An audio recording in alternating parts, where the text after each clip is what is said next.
Hello and welcome.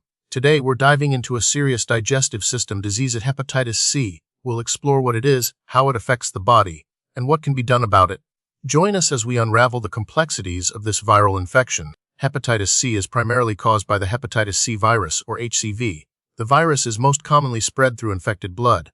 This can occur through sharing needles for intravenous drug use, accidental needle sticks in healthcare settings, or, less commonly, from mother to child during childbirth. In the past, blood transfusions and organ transplants were a significant source of infection, but rigorous screening procedures have greatly reduced this risk. Once HCV enters the bloodstream, it travels to the liver, the primary site of infection. The virus replicates inside liver cells, called hepatocytes. This replication process triggers an immune response from the body. While the immune system attempts to clear the virus, this chronic inflammation damages the liver over time. Repeated cycles of infection, inflammation, and repair lead to fibrosis, the scarring of liver tissue. If left untreated, this can progress to cirrhosis, a severe and irreversible form of liver damage. Cirrhosis significantly impairs the liver's ability to function properly and increases the risk of liver cancer. Hepatitis C is a global health concern, affecting millions of people worldwide.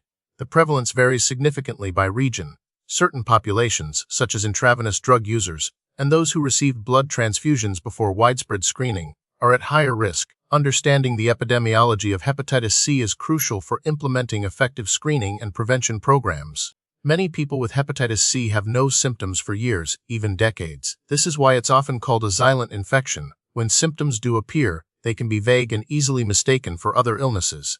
These symptoms can include fatigue, nausea, poor appetite, muscle aches, and joint pain. As the liver becomes more damaged, more specific symptoms such as jaundice, which is yellowing of the skin and eyes, abdominal swelling, and dark urine can develop. Diagnosing hepatitis C typically involves a two-step process. First, a blood test called an antibody test is performed to detect the presence of antibodies to the hepatitis C virus. If the antibody test is positive, a second test, called an RNA test, is conducted to confirm the presence of the virus in the blood.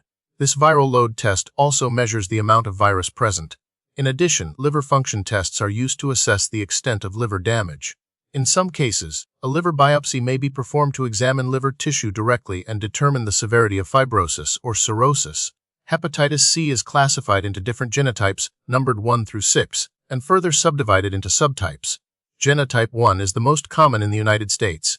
Identifying the genotype is important because it can influence the treatment approach and the likelihood of treatment success. Newer antiviral medications are highly effective against all genotypes, but knowing the genotype can still help tailor the treatment plan. The treatment for hepatitis C has been revolutionized in recent years with the development of direct-acting antivirals, or DAs. These medications target specific proteins within the virus and prevent it from replicating. DAs are taken orally, usually for 8 to 12 weeks, and have a very high cure rate, often exceeding 95%. Unlike older treatments, DAs have minimal side effects. Early diagnosis and treatment are essential to prevent long-term liver damage and complications. In cases where cirrhosis or liver failure has already developed, a liver transplant may be considered. Preventing hepatitis C primarily involves avoiding exposure to infected blood. Key prevention strategies include using sterile needles and syringes for intravenous drug use, practicing safe sex, ensuring proper sterilization of medical and dental equipment, and screening blood and organ donations. Healthcare workers should follow strict infection control protocols, including wearing gloves and using needle safety devices. Education about hepatitis C transmission is crucial for reducing the spread of the virus. With the advent of highly effective antiviral treatments, the prognosis for hepatitis C has dramatically improved. In most cases, DAs can cure the infection, preventing further liver damage and reducing the risk of cirrhosis, liver cancer, and liver failure. Research continues to focus on developing even shorter and more convenient treatment regimens, as well as improving access to screening and treatment for underserved populations. Scientists are also exploring the possibility of developing a vaccine to prevent hepatitis C infection in the first place.